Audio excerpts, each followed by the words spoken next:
Hello and welcome back to the channel. So today we're going to do something a bit different. We're going to watch Ryan rebuild the Hillman's Carb. So this engine's the 1600 in it, so I thought we'd just pan you in so you can have a bit of a look in there. As you can see, the carb's been removed and we've just put a little bit of a rag in the outlet so no crap gets in it.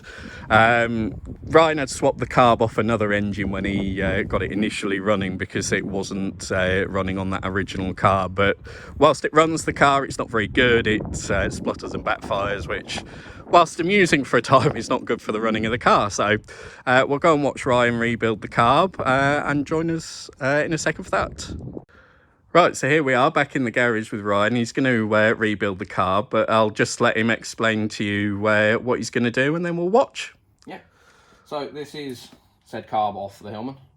As I said, it is the second carb off. It's not the original carb. It came off the spare donor engine that's sitting outside, because the other carb had an issue where it got ultrasonically cleaned and a little brass plug came out of the carb. Unbeknownst to me, didn't see it come out because it was cleaned. I didn't see it. Put the carb back together again. Car ran, but had absolutely zero adjustment to any of the mixture or anything. It just ran full rich all the time. Stopped me for ages to figure out why it wouldn't run. It was only then when a friend was cleaning out said ultrasonic cleaner, found this little brass plug, and there was two carbs in at the same time. The other carb went back together, ran perfectly, and this one didn't. We assumed it had come out of it. Yeah. Could never find where it went. So ditched that carb and went with this one, same engine size, same CCs, just off a Minx rather than a Super Minx, which just meant it was a slightly different variation of carb. So this is a Zenith VN. Okay. I can't remember exactly which VN. The code is on the top on here. But it's very, very difficult to see. It's base stamped in there. Oh, yeah, yeah. But there is the Zenith VN. Yeah. So, yeah, it runs. This engine that it came off of was ran on a test stand, God knows when, many years ago, left in a container. I just pulled this straight off of the engine and slammed it straight onto the car, and amazingly, it ran. Okay. And didn't run very badly at all. Probably because it was pre-ethanol fuel that was in it. It was a bit gooey and a bit sticky, hence why everything is a bit sticky on it. But it was pre-ethanol fuel, so it turned a bit sticky rather than going to dust and clogging all the jets. Yeah. But it ran quite well for the time it was there, but then sitting and running and sitting and running and sitting and running over time, and it's had periods where it sat while we were waiting for registration and what have you.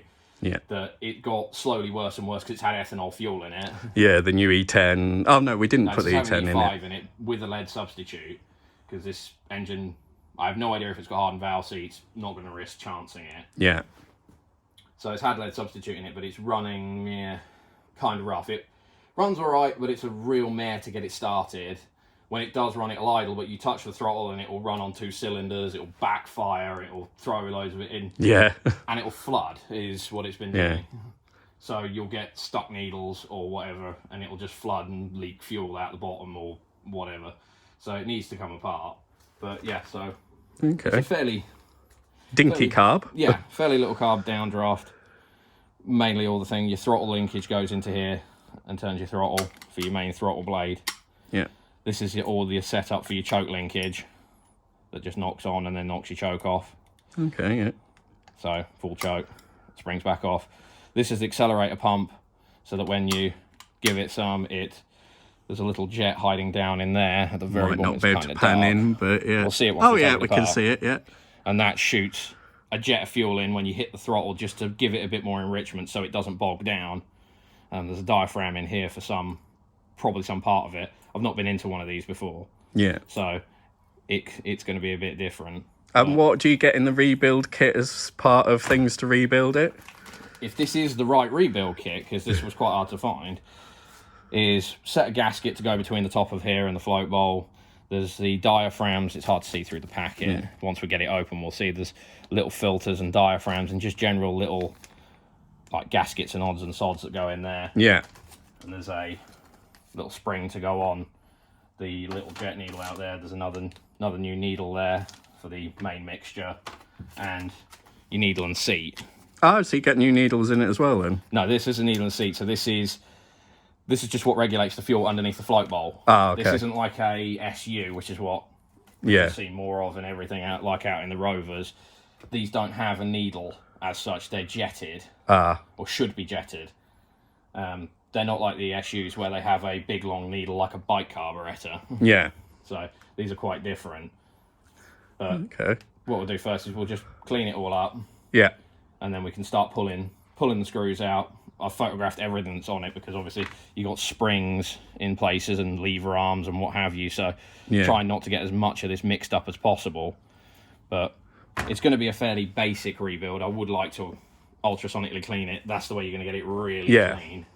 But don't have an ultrasonic cleaner. So basic clean, take it out. I'm pretty sure that what the main problem this has is the needle and seat. Is just it's got a new fuel pump now and it can override the seat. It's just not good enough anymore to sustain keeping the pressure behind it. Yeah. So does that mean it chucks more fuel in then that doesn't burn? It doesn't shut the fuel off. Yeah. Which is why it then leaks and why it runs rough, and sometimes you have to tap the side of the carb to try and get it to seal back up again. Oh, okay. But I've never seen inside this carburetor, given that it came off of an engine that God knows when it last ran, probably the early 90s. But amazingly ran very well. There's not a lot to them. It's basically just a couple gaskets and seals and 1 or 2 diaphragms. So brilliant. Okay, well, we'll start getting this apart, and then you guys could come back and join us as we get into it and carry on with the rebuild. So join us again in a little moment. Right, so you're back with us. We started stripping down the carb, or should I say Ryan started stripping down the carb, and let him just explain where we've got to so far. Yeah, so we separated what I originally thought was the whole float bowl assembly. Like some early Triumph SUs had this separate bowl assembly on it. But this one is actually quite a bit stranger in the way it works. That is effectively, by the look of it, just is purely for air. So the whole of the fueling side of the carb is in this. Yeah. So you have what is odd because I've never seen it before. So your accelerator pump is there. I've seen that quite often, just a cylindrical accelerator pump. And that pushes extra fuel through. You got, obviously this being really old, a brass float, and it's all soldered brass. But what you have is like a jet block. So this is a separate piece with a gasket between it that's got all the jetting and needles or not needles, but all the jetting for the carb, and then it comes externally through this, and I think that's the accelerator pump nozzle. Yeah. And it comes externally through all this, and then that is what goes into the carb and actually fuels your carb. So effectively, the whole of this carb is contained within this little module, almost. Which is weird. I've never seen a carb come apart like that before. No. So you have in here is effectively... It's weird because you have to have 2 gaskets, effectively. So this is the top gasket that just seals the bowl to everything else. Yeah. Is that paper gasket or? Be like a proper gasket paper. Oh, okay. But what you got is that's the needle. So when the fuel inlet comes in here, that opens up, allows fuel in. When the float rises to the top, it pushes that shut and stops fuel coming in, so it doesn't overfill the carburetor. Okay. But yeah, so it's a very bizarre system. Not seen one like that before. No. But this is just another little gasket here. That a paper one, or does that look rubbery? No, it's another cardboard gasket. So it's effectively it's gasket paper. It'll be a wax paper. But yeah, so the accelerator pump appears to shoot straight into there, which when you look down the barrel, it's hard to see, but you can see where it would exit. And then that, which is all that nozzle, is purely just your entire jetting assembly where it draws the fuel, I believe. But it must do something slightly different because this here is actually your mixture screw. Okay. So I could be wrong. That might be your accelerator pump. That might be your jetting, to however they're doing it. But I'm not quite entirely sure what this diaphragm does here because it's not the manual. I don't have a manual for this carb, but it's bizarre. I'm not really sure what this is actually doing because it's not the accelerator pump. And it's not linked to whatever else, but I can see a shaft. I can see somewhere in this. Unless it is a helper for the accelerator pump, I'm not too sure. And this was a different carb that was on the spare engine. You've got to what was on the original one again, wasn't it? Yeah. But yeah, it's a very bizarre carb in the way that it works. I've never seen one quite work the way it seems to work. But for a start, for the start point, that is what does need replacing. But I'm interested to see what... Just being very gentle to get all this stuff apart. Yeah. Because this is just the clip that holds the float bowl in. Yeah. And then this is the float. Oh. So that's your float. So one thing we do need to check, it does have a little rattle to it, but one thing you need to check is stick it in something and see if it's made sure it's not holed. Oh, because if this fills up with fuel, which it can do, they can get pinholes, especially in these brass ones, because they're all soldered together. Okay, see if we can... Oh, yeah. So they're a soldered together unit. And what they can do is if a pinhole gets in it, it fills with fuel, it sinks. It's not afloat anymore. So when it doesn't float, it doesn't shut the fuel off, and then you end up with it just overfilling the carb like it does. But it seems right, it's not full of fuel at the moment, but we need to check that. Okay. But that's part of the reason it wasn't... It's all this dirt in the bottom of it. So yeah. if you can get that in there, you can see all the dirt in the bottom of it. Oh, yeah. So that's part of the problem, is just dirt, years sitting fuel. Probably a mixture of that was slightly sludgy, that's now turned to dust because it's had ethanol fuel in it. Yeah. But yeah, that's why I need to pull these jets out, renew all these gaskets, because if the gaskets rot and it leaks between the gaskets, then it's completely useless anyway, because even if this works, and weird that they have a gasket internally to it, but if this gasket leaks, you won't see an external leak, you'll just see a leak straight back to the float. Yeah. So actually any fuel it does push through, it's not going anywhere, bar back into itself. Okay. So it won't be of any use at all. But that's part of the problem, but we'll pull it apart a bit further. Okay. Clean it all up. We'll get this block assembly out. Yeah. Get this out. Clean all this bowl and everything up and clean all this up. Clean up all of in here. And then it's going to be a case of we'll pull open the gasket sets. Yeah. And we'll see how it... And we'll clean it all up and put it back together. Brilliant. Well, we'll crack on with that. Come back to us in a second. We'll save you all the bits of just taking screws and things out, and come back to us in a second. So, welcome back. We've suitably refueled after lunch, and we'll just let Ryan tell you how far we've got with the carb rebuild so far. Yeah, so fuel bowl has all been cleaned out, and all that nasty gunk in the bottom of it and dry powder is gone. Yeah. And that's all cleaned and nice and clean in there, so it shouldn't suck up any more bits of junk out of it. Took this little, jet. It's got a little non-return valve in it for when the accelerator pump's pushed down, comes through a passage in the bottom and out of this little nozzle.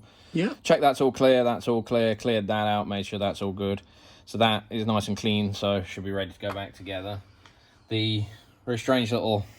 Pack float assembly, not float assembly, pack, jet assembly, basically carburetor in a very small package. Pulled all the little jets out, just blew through them, made sure they're all clear, made sure all the passages are clear, and they're all clear, made sure it's all fine, and just made sure there's no crap blocking anything in there. So that's ready to go back in. Okay. But as I was saying, on the bottom of here, it'll be very difficult to see, but these are stamped, because they're a bit pitted. No, it's not got image stabilization on this phone, so... But they are stamped to their jet sizes. So this, unlike the SUs, where all your jetting is done by a needle that runs up and down of basically a single jet, that is... To tune them is you change the needle in an SU for a different width needle, different length needles, and what have you, to get more fuel. So if you uprate the power. Whereas in this, and possibly believe it's Weber's, a lot of American carbs like Hollies, I believe, and stuff like that, are set by jets instead. So there's no... You can give it more fuel by obviously changing your mixture screw, which is what this is. Yeah. To just do more mixture. But if you need to actually physically give it more fuel to start with, it's mainly done by all these jets. So you would have to rejet the carb rather than on a SU where you would change the needle to get more fuel. Okay. So these are just a bit of a different way of doing it. SUs are very much just a motorbike carb on a car almost. Oh, right, okay. Kind of, they're not the same, but works in a similar principle as some of the older motorcycles that had the same sort of draw system with a big needle in it. But, so yeah, now it's just going to be a case of we can reassemble that back into there. Okay. This is the accelerator pump. Yeah. Which has no seals on it. It is not it doesn't appear to rely on any seals or anything for it. It is purely a tight fit into the bore. Yeah. And it is just an aluminium cone with a big spring under it. Okay. And as the suction pushes it down, it pushes fuel through there and straight out the nozzle. Yeah. Okay, we're back, folks. And for those of you that are worried, we have plugged the lights back in, so we're all good. We're safe with that one. Right. But yeah, that is your accelerator pump. So it's incredibly simple, absolutely nothing to it seal-wise. It purely relies on being a tight fit in the bore of there to push fuel up through the carb and out of that little jet, which is all actuated by this linkage. So when you stomp on the throttle, it gives it more fuel. But that can all go back together now. That can all go back in. We've got new gaskets and bits and pieces. We stuck the float in in just a bunch of brake cleaner to make sure it stays floating and doesn't absorb fuel. Because if it'll absorb brake cleaner, it'll absorb fuel. And if it absorbs fuel, it's absolutely no use as a float, because all it'll do is sink. And then that's when you will get constant flooding, because it's not telling it to shut off. So the pump will keep pumping, and it will just pee fuel out of every single orifice it can find. This tends to actually dump the fuel down the manifold, and then has a weak pipe out of the manifold. Which is not ideal, given that that's right next to the exhaust, but it's 1965, so... Health and safety. It kind of went that way, but... We've got a whole new pack of gaskets, all bits and pieces. These are reproduction Zenith parts from, you can get them from a place called Berlin Fuel Systems. They do a lot of the stuff for like SUs and Rovers and everything. So I've never had a problem with any of the stuff that they've actually I've bought from them, all from SUs. None of it's sponsored or anything, it's just I've used them for a few times. It's the easiest place to seemingly get all this sort of stuff. And they seem to be decent quality, it seems to work, so works definitely on SUs, so we'll definitely try it on Zeniths now and see what it's like. So what's the next stages then? Sort of start putting the gaskets back on? And so we'll put the gaskets back on, build that bit back up, and then it will be change the needle in that one, clean it up, make sure it's all right, make sure there's nothing in there that's going to block anything or anything, and then it's screw it back together, put it back on the car, and we'll go from there. We can then tune it. There's not really, to be honest, on this thing, there's really no... The only real tuning you have on it is that one knob there. Which is purely your main fuel feed. So the idle and everything on this one, like most Zeniths and I think Solexes, are pretty much just set by jet. So it's kind of, you don't have any adjustment. SUs, on the other hand, because it's a single needle, that does your idle and your main all in one. So... can throw people off. I've had it with a friend who was used to working on Solexes that got confused when tuning an SU because its idle was rough. And when I spoke to him, was like, you got to adjust the bottom of it because it does it all at once. Suddenly had to realise, oh yeah, hang on, it's one big needle. It all does it with one. There's no passages for idle. Some do. The V8 on the SD1 has some form of bimetallic strip in the bottom of the carburetors that, when on choke, can give it a bit more fuel through another passage, but it's kind of unusual. Well, what we'll do is we'll start putting this back together, and we'll come back once we've done various stages, so save you seeing us curse when things don't go as they should. So come back in a little while. So we're back for an interesting moment. So we've been fitting the gaskets, or Ryan's been fitting the gaskets to the carb, and I'll let him tell you what the latest development is. Well, all the gaskets and everything, the whole bottom base piece is now all back together. Gaskets are all in there. That's all set back together. That's fine. No problem with that. We've changed the needle. So there's the old one in there. So there's the old needle. It just acts like a plunger valve. So when the float's down, it lets fuel go in. It bumps it like that and shuts the fuel off. So when they leak or they get stuck, if they're stuck shut, nothing will ever get in. If they get stuck down, the float doesn't have enough pressure to push it up and turn the fuel off, and then your carb overflows. So that's what that is. But the other thing is when we debated that there was a diaphragm in it to what was under that cover, there is a diaphragm in this carb. Now, when I bought all this kit, this is everything, pretty much everything you could buy from Berlin. They didn't say there was a diaphragm. I assumed it came in this kit. It doesn't. That is a pure gasket set for everything else. They don't list it at all. It's not actually on their site. I have found it. You can get it off of eBay. So it's this, but the problem with it is we'll put it back together and we'll tune it as it is, but we will have to come back, take this port off the side and replace this. Because it should move. It should be a rubbery, springy diaphragm, but it's completely stuck. Rock hard. So, but you can see also it's completely stuck by this should be rubber, and it is completely rock hard. Yeah. So that is complete trashed. It will never ever work. It won't do anything. So as an example, Yeah. this is a diaphragm out of the Renault 21's Solex. Yeah. So I did a quick rebuild on that a few days ago, and that's how it should be. This diaphragm wasn't actually bad. It was starting to go a bit baggy, but it wasn't actually bad. But it should be rubbery, and it should move like that. Not rock hard like the other one. Because effectively what happens is there's a spring on the back of it, and it pushes like that, and it's just a diaphragm. So it just sits down and it pushes and gets pushed. Yeah. But they should be rubbery and flexible and actually pump fuel. So that is completely trashed and will never do anything. But annoyingly, it doesn't come in this kit. They don't mention it at all in anything. And bear in mind, I bought this kit about 7 months ago when I was buying kits for the Rover. Yeah.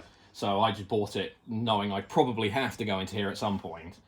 But you can get it on eBay. It's like 14 quid for the diaphragm and the 2 gaskets. I have the gaskets, but it's not an issue. We can put it back together. We can get the car running again. Yeah. We know that won't work. It won't do anything. We can do a bass tune on it and get it up and running. It's clean now. Yeah. So when it comes to it, we can just pop that cover off the side because it's easy to get to.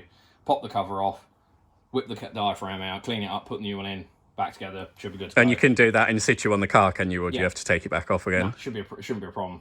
Okay. But yeah, that's one thing that if you have got one of these carbs and you do get the kit from there, it does not come with this diaphragm. Yeah. It's not listed. I did just check again. It isn't listed. So that you will have to get separately. It is available anyway. This is a Zenith 30VN carb. And the number that is on the back here that we showed earlier is the identifier for it on what model of it is. Okay. So I know this carb isn't from a Super Minx, it's from a Minx, a 6165 Minx, same engine but just different shell.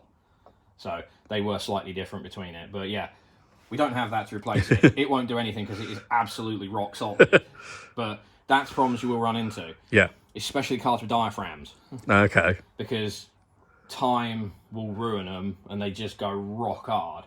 So I don't know what it does because that is the accelerator pump. Yeah, and just zoom in there.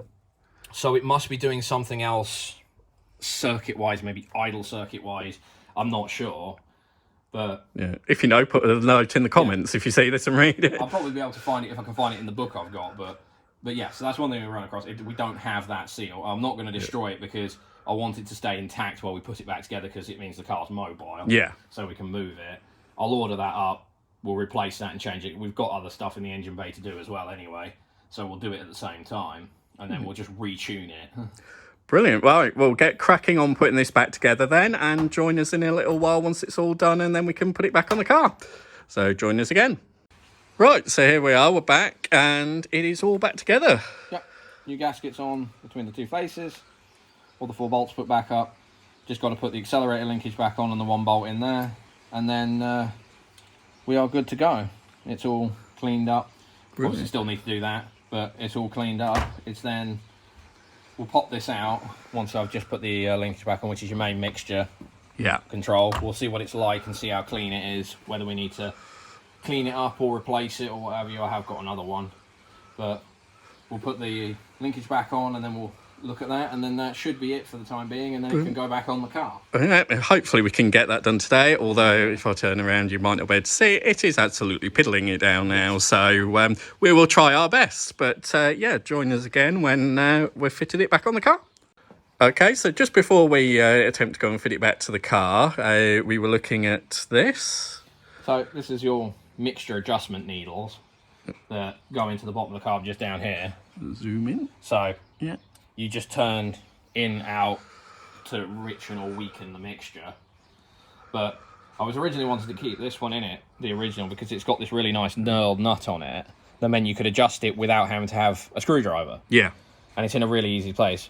But looking at the 2 of them, it's going to be very difficult to actually get a thing. But the point on the original one has actually worn down. Yeah. At the very end. So we'll keep it as a backup spare. We'll fit the new one. We've got a new spring and everything. I've counted how many turns I roughly had it in last time, so we'll rough it back to there again. Okay. But we'll try the new one, we'll see how it runs and see how it behaves. But it looks like this one has, after 60 years, worn down at the very end a little, which is not surprising. Yeah. But just little things like that, because it could affect you getting a finer mixture, I suppose.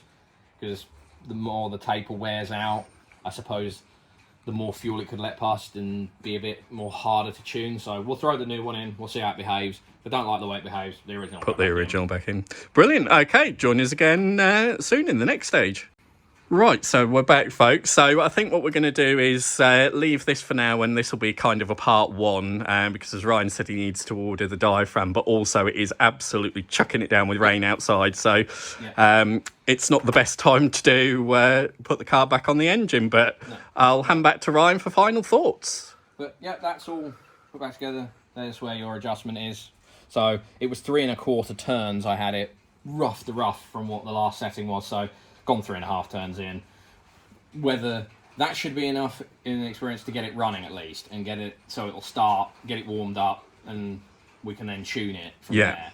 Because basically the only tuning on this one is turning that screw, and just making sure the choke is set how we want to set it. But for tuning it, what we'll end up doing, get it nice and warm, get it warmed up, make sure it's all running happy, make sure there's no fuel leaks from any of this stuff in here and it's not puking out the bottom. Okay. As long as it's all right, let it warm up, get it nice and warm, and then we can we've got an emissions gas tester. Yeah.